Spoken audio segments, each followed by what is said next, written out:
রাধে কৃষ্ণ বন্ধুরা। বন্ধুরা, এই অম্বুবাচী চলাকালীন ভুলেও কিন্তু আপনারা খাবেন না এই খাবারগুলি, নইলে সারা বছর বিভিন্ন রকমের দুর্ভাগ্য, অর্থ সমস্যা, রোগ ব্যাধিতে আমাদের ভুগতে হয়। কারণ মানা হয় বন্ধুরা, এই সময় মা বসুন্ধরা, ধরতিমা, মা প্রকৃতি রজস্বলা হন।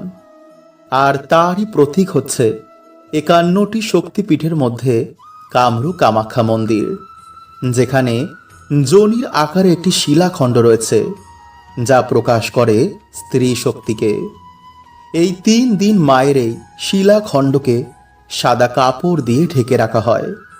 শাস্ত্র বলছে যে এই 3 দিনে আমাদের সামান্য কিছু কার্যে মা সেই ব্যক্তির মনোবাসনা, অর্থকষ্ট এবং সকল দুঃখ হরণ করে নেন, এবং সামান্য কিছু ভুলেও কিন্তু মানুষ সকল সৌভাগ্য নষ্ট করে ফেলে, জীবনে ঘোর অমঙ্গল ডেকে আনে। ফলে সারা বছর জুড়ে তারা বিভিন্ন সমস্যায় ভোগে, পরিবারের অমঙ্গল হয়। তাই 3 দিন কিন্তু বন্ধুরা আপনারা ভুল করেও এই 5টি খাবার খাবেন না। এই জিনিসগুলোকে বাড়ি থেকে কাউকেই দেবেন না, এবং এই কার্যগুলো কিন্তু আপনারা ভুলও করবেন না, নইলে নিজেরাই কিন্তু বন্ধুরা আপনারা দুর্ভাগ্য ডেকে আনবেন।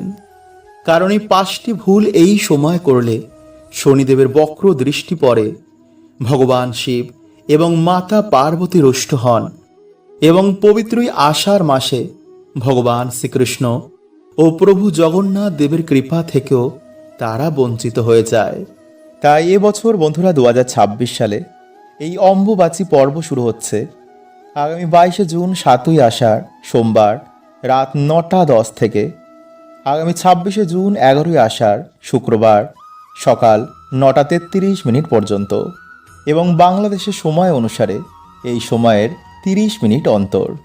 তাই অম্বুবাচীর আগে কিন্তু আপনারা পবিত্র এই আষাঢ় মাসে অবশ্যই বাড়িতে এই সামান্য জিনিসটি নিয়ে এসে রাখুন। এতে আপনাদের গৃহে সৌভাগ্য তো বাড়বেই, এবং অম্বুবাচীর কোনো রকম খারাপ প্রভাব বাড়িতে পড়বে না। তাই অবশ্যই কিন্তু বন্ধুরা আপনারা ভিডিওটি পুরো দেখবেন। বন্ধুরা, প্রত্যেক মানুষ চায় যে তার জীবনে সুখ সমৃদ্ধি আসুক, খারাপ সময় কখনো যেন তার জীবনে না আসুক। কিন্তু বন্ধুরা, এমনটা সম্ভব নয়, কারণ আমাদের জীবনে সুখ দুঃখ গোল গোল ঘোরে। সুখ চলে যাওয়ার পর দুঃখ আসে, আবার দুঃখ চলে যাওয়ার পর সুখ ফিরে আসে। হ্যাঁ বন্ধুরা, আমি জানি যে দুঃখের সময় কাটানো অনেকই কষ্টকর হয়, কিন্তু এই সময় কিছু এমন সংকেত প্রাপ্ত হয় যা দেখে আপনি সহজেই বুঝতে পারবেন যে আপনার ভালো সময় কখন আসতে চলেছে। হ্যাঁ বন্ধুরা, তাই অবশ্যই ভিডিওটা পুরো দেখবেন।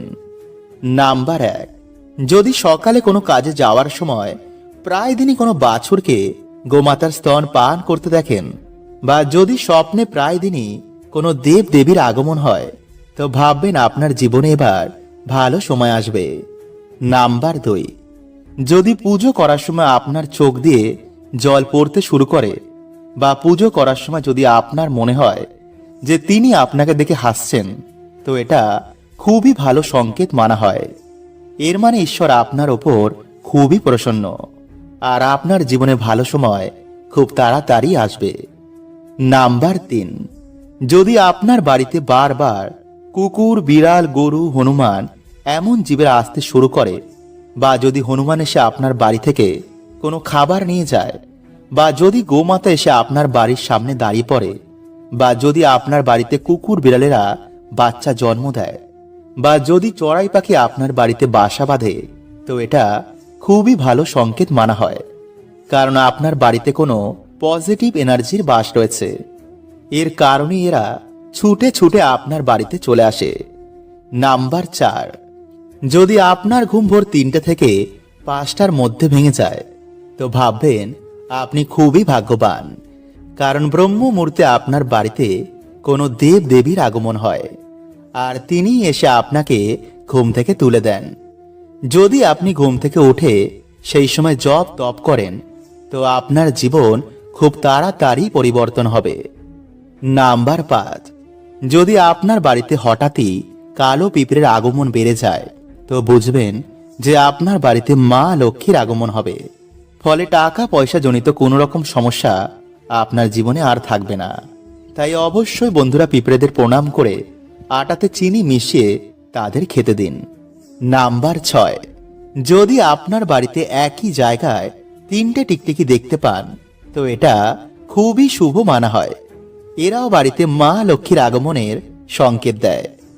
নাম্বার 7, যদি আপনার বাড়িতে হঠাৎই বাচ্চাদের আগমন বেড়ে যায় বা যদি বাচ্চারা আপনাকে দেখেই একগাল হাসি দেয় তাহলে ভাববেন আপনার সাথে ঈশ্বরের আশীর্বাদ রয়েছে। কারণ ছোট ছোট বাচ্চারা ঈশ্বরকে দেখতে পায়, তাই আপনার দিকে তাকিয়ে তারা একগাল হাসি দেয়। বন্ধুরা, আপনারা কি জানেন যে 5টি কাজ করলে কখনো মানুষের ওপর ঈশ্বরের কৃপা হয় না, সর্বদাই তাদের জীবনে দুর্ভাগ্য লেগে থাকে। এবং এই কাজগুলো বন্ধুরা করলে মহাদেব প্রচণ্ড রুষ্ট হয়ে যান এবং শনি দেবের বক্র দৃষ্টিও তাদের জীবনে এসে পড়ে।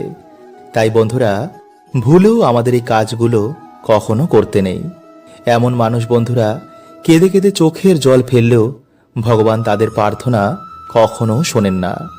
এছাড়া বন্ধুরা, আমরা আজকের এই ভিডিওতে জানব যে পৃথিবীর সব থেকে বড় পাপ কি, কাদের প্রার্থনা ভগবান কখনো শোনেন না। তো নমস্কার বন্ধুরা, আমি রাজু আর আমাদের চ্যানেলে আপনাদের স্বাগত।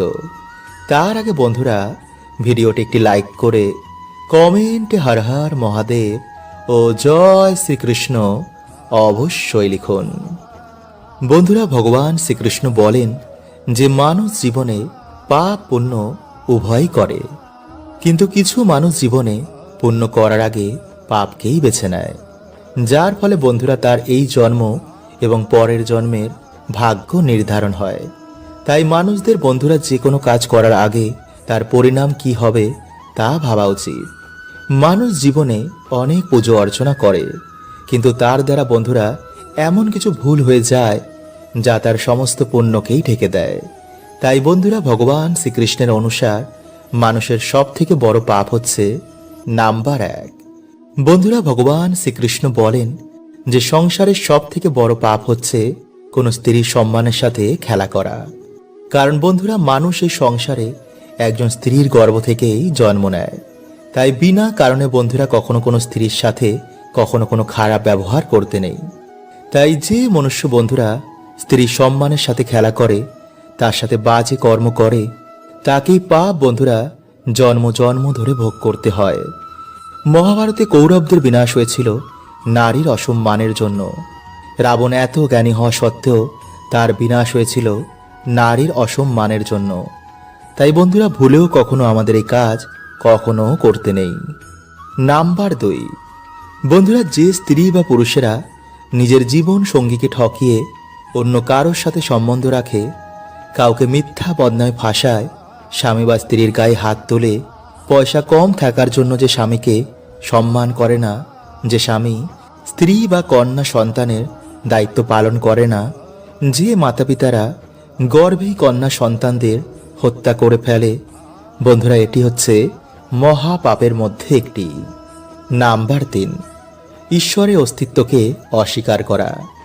বন্ধুরা, অনেকেই দুটো বই পড়ে মনে করে যে আমি সব জানি, কিন্তু বন্ধুরা মানুষ এখনো নিজে কেই জানে না, তো যিনি অনন্ত ব্রহ্মাণ্ড বানিয়েছেন তাকে কিভাবে মানুষ জানবে? শুধু আমরা মূর্খতার জন্য ঈশ্বরের অস্তিত্বকে চ্যালেঞ্জ করি। নাম্বার 4, বিনা কারণে কারো হত্যা করা। বন্ধুরা, সে পশু পাখি হোক বা মানুষই হোক, ঈশ্বর সবাইকেই সৃষ্টি করেছেন তার বাঁচার জন্য। তাই আমাদের কারো অধিকার নেই যে ঈশ্বরের বানানো সৃষ্টিতে কাউকে মেরে ফেলা। নাম্বার 5, ঘুষ নেওয়া, আত্মহত্যা করা, দেহ ব্যবসা করা, মিথ্যা সাক্ষী দেওয়া, অন্যায়ের প্রতিবাদ না করা, মাতা পিতা গুরুজনদের অপমান করা। বন্ধুরা, হয়তো ঈশ্বর আমাদের সব পাপই ক্ষমা করে দেবেন, কিন্তু যে মা বাবার মনে দুঃখ দেয়, স্ত্রীদের অপমান করে এবং কোনো গরিব দুঃখীর চোখের জলের কারণ হয়ে দাঁড়ায়, তো বন্ধুরা কখনো কিন্তু এমন পাপের ক্ষমা ঈশ্বর আমাদের করবেন না। তাই ভুলেও বন্ধুরা আপনারা কিন্তু এই সময় এই 3টি খাবার মুখে তুলবেন না। আর তার মধ্যে একটি খাবার তো আপনারা ভুলে একদমই মুখে তুলবেন না। কারণ শাস্ত্র মতে বন্ধুরা, এই 3টি খাবার এই সময় মুখে তুললে জীবনে নানা রকম সমস্যা, দুঃখ, দরিদ্রতা দেখা দিতে পারে। তাই বন্ধুরা, আজকের এই ভিডিওতে আমরা জানব যে কোন খাবার আপনারা এই সময় খাবেন না, এবং এই অম্বুবাচী চলাকালীন অবশ্যই আমাদের সকলের কোন খাবারটি খাওয়া উচিত। তো নমস্কার বন্ধুরা, আমি রাজু, আর আমাদের চ্যানেলে আপনাদের স্বাগত। তার আগে বন্ধুরা, ভিডিওটি একটি লাইক করে কমেন্টে হর হর মহাদেব ও জয় শ্রীকৃষ্ণ অবশ্যই লিখুন। বন্ধুরা, আমরা না জেনে শুনেই প্রত্যেক বছরই খাবারগুলো এই অম্বুবাচী চলাকালীন আমরা গ্রহণ করে ফেলি, এবং তার প্রভাব আমাদের সারা বছর ভুগতে হয়। কারণ বন্ধুরা, আমরা সকলেই জানি যে আমাদের এই শরীর এই পৃথিবীর অংশ। এই সময় যখন আমাদের ধরতিমা রজস্বলা হন, তো মোটেও বন্ধুরা আমাদের এই সময় এই খাবারগুলো মুখে তুলতে নেই, নইলে নানা রকম রোগ ব্যাধি আমাদের শরীরে ঘিরে ধরতে পারে। বন্ধুরা, এই প্রকৃতিতে যা যা ঘটে তার প্রভাব এসে আমাদের এই শরীর এই পড়ে, যেমন চন্দ্রগ্রহণ, সূর্যগ্রহণ, অম্বুবাচী। তাই এই সময় আমাদের কিছু নিয়ম অবশ্যই মানা উচিত। তাই এই ভিডিওতে বন্ধুরা আমরা যেই খাবারগুলো আপনাদের খেতে বারণ করব, তা আপনারা অবশ্যই এই সময় বর্জন করে চলুন। নাম্বার 1, বন্ধুরা, এই অম্বুবাচীর কদিন গরম রান্না করা খাবার সাথে সাথেই খাবেন না। বিশেষ করে যারা ব্রত রাখছেন তারা এই সময় গরম চা, গরম খাবার ভুলেও মুখে তুলবেন না। কারণ প্রকৃতির দ্বারা নির্মিত শরীরে সেই সময় গরম খাবার দিতে নেই। তাই আপনারা খাবারটি ঠান্ডা করে তারপরেই মুখে দিন। নাম্বার 2, বন্ধুরা, আপনারা এই অম্বুবাচী চলাকালীন অবশ্যই আম এবং দুধ গ্রহণ করবেন, এবং এই অম্বুবাচী তিথির পর দেবী আদি শক্তির বিভিন্ন রূপের আপনারা আম এবং দুধ দিয়ে অবশ্যই আরাধনা করুন। তারপর সেই প্রসাদ আপনারা সবাই গ্রহণ করুন।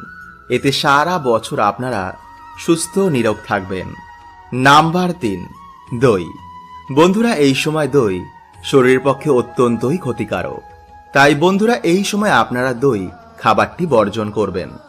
কারণ দইয়ের ওপর শুক্র গ্রহের প্রভাব সর্বাধিক পড়ে, যার ফলে জীবনে উন্নতির পথে আমাদের বাধার সৃষ্টি হয়। নাম্বার 4, পান। বন্ধুরা, এই অম্বুবাচী চলাকালীন আপনারা দেবী মায়ের কৃপা যদি প্রাপ্ত করতে চান, তো অবশ্যই কোনো নেশা জাতীয় খাবার এই সময় গ্রহণ করবেন না, বিশেষ করে পান। আপনি ব্রত রাখুন বা নাই রাখুন, এই সময় কিন্তু আপনারা পান একদমই মুখে তুলবেন না। নাম্বার 5, যে কোনো ধরনের শাক। বন্ধুরা, এই অম্বুবাচী চলাকালীন অর্থাৎ এই 3 দিন আপনারা কোনো রকমের শাক ভুলেও কিন্তু মুখে তুলবেন না।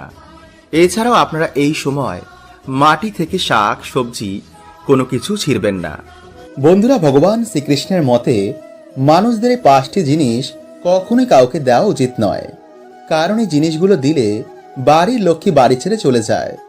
বন্ধুরা, আমাদের ছোটবেলা থেকে শেখানো হয় যে অন্য কাউকে দান দিলে জীবনে পুণ্য প্রাপ্ত হয়। ভগবান শ্রীকৃষ্ণের অনুসার যে জীবনে ভালো কর্ম করেছে তার ফল সে অবশ্যই পাবে। কিন্তু কিছু জিনিস বন্ধুরা যা কখনোই কাউকে দেওয়া উচিত নয়, নইলে জীবনে নেমে আসবে ঘোর অন্ধকার, সংসার তছনছ হয়ে যাবে, পরিবারে অকাল মৃত্যু আপনি দেখতে পারেন। তাই বন্ধুরা, জীবনে সুখে থাকতে এই জিনিসটা অবশ্যই আমাদের মাথায় রাখা উচিত। তো নমস্কার বন্ধুরা, আমি রাজু, আর আমাদের চ্যানেলে আপনাদের স্বাগত। তার আগে বন্ধুরা, ভিডিওটিকে লাইক করে কমেন্টে হর হর মহাদেব ও জয় শ্রীকৃষ্ণ অবশ্যই লিখুন। বন্ধুরা, বিষ্ণু পুরাণ ও গরুড় পুরাণে অনুসার এই 5টি জিনিস মা লক্ষ্মীর সঙ্গে সম্পর্কিত রয়েছে। তাই যার জীবনে মা লক্ষ্মীর কৃপা থাকে তার জীবনে সুখ, শান্তি, মান সম্মানের কোনো কিছু অভাব হয় না। কিন্তু যার জীবনে মা লক্ষ্মীর কৃপা থাকে না তার জীবন অত্যন্তই কষ্টদায়ক হয়। তাই আপনিও বন্ধুরা মা লক্ষ্মীর সাথে সম্পর্কিত এই 5টি জিনিস কখনোই কাউকে দেবেন না। নাম্বার 1, মহিলাদের ব্যবহার করা গয়না ও গোপন বস্ত্র।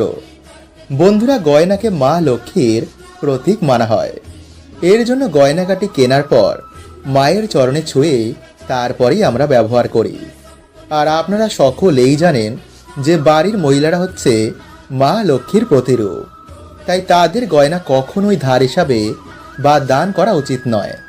বিশেষ করে মঙ্গলসূত্র, পায়েল ও বিছা, এতে মানুষের ভাগ্য গয়নার সাথে বাড়ি ত্যাগ করে। নাম্বার 2, বন্ধুরা, সূর্যাস্তের পর কখনোই দুধ, দই, চাল, আটা ও লবণ এমন সাদা জিনিসের দান কখনোই কাউকে করবেন না। কারণ সাদা জিনিসের নজর একটু বেশি লাগে, ফলে বাড়ির পজিটিভ ঊর্জা বাড়ি ত্যাগ করে চলে যায়। এতে নানা রকম অসুখ বিসুখ পরিবারে ঘিরে ফেলে। তাই বিশেষ করে বন্ধুরা, লবণ সন্ধ্যার পর কখনোই কাউকে দেবেন না। যদি দিতেই হয় বাজার থেকে কিনে তারপরে দিন, কিন্তু রান্নাঘর থেকে ভুলেও বন্ধুরা কখনোই এগুলো দেবেন না। নাম্বার 3, বেলনীয় চাটু। হ্যাঁ বন্ধুরা, রান্নাঘরে ব্যবহার করা বেলনীয় চাটু ভুলেও অন্য কাউকে দেবেন না।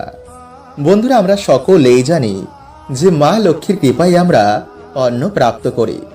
এর জন্য আমরা সবাই খাবার আগে ঈশ্বরকে ধন্যবাদ দিই। কিন্তু যদি আপনি এগুলো অন্য কাউকে দিয়ে দেন, তো আপনার বাড়ি থেকে মা লক্ষ্মী এই জিনিসের সাথে বাড়ি ছেড়ে চলে যাবে। নাম্বার 4, ঝাঁটা। বন্ধুরা, ঝাঁটা আমাদের বাড়ি থেকে নেগেটিভ ঊর্জাকে বার করে দেয়। তাই ঝাঁটাকে মা লক্ষ্মীর প্রতীক মানা হয়। তাই এর জন্য বাড়িতে ব্যবহার করা ঝাঁটা অন্য কাউকে কখনোই দেবেন না।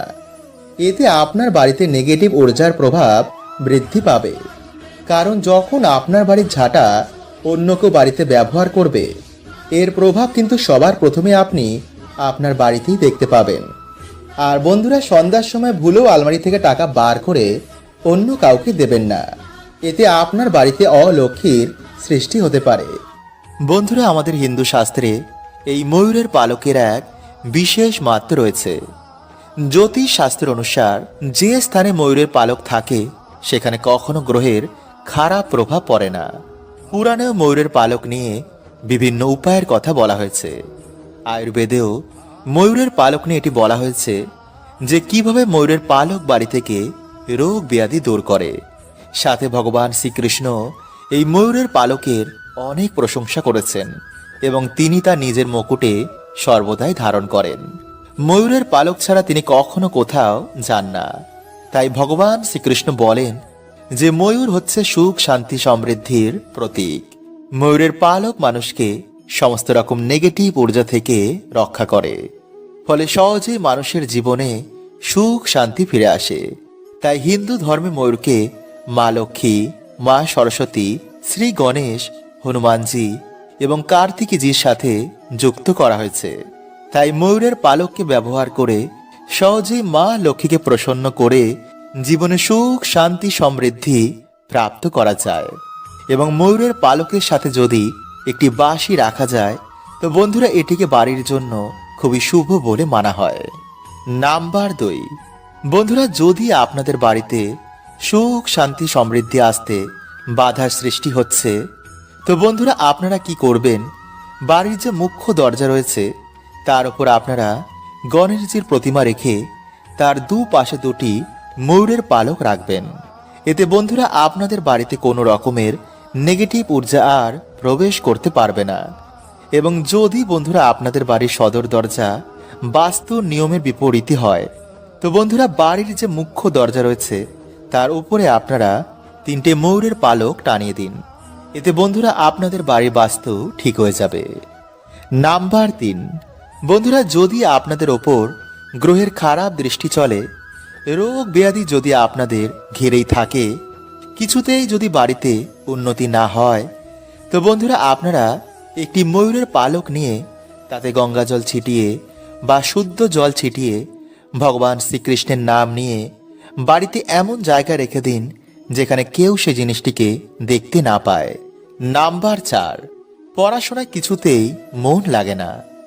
বন্ধুরা, যাদের পড়াশোনায় একদমই মন বসছে না বা পড়া মুখস্থ থাকছে না, তারা কি করবেন?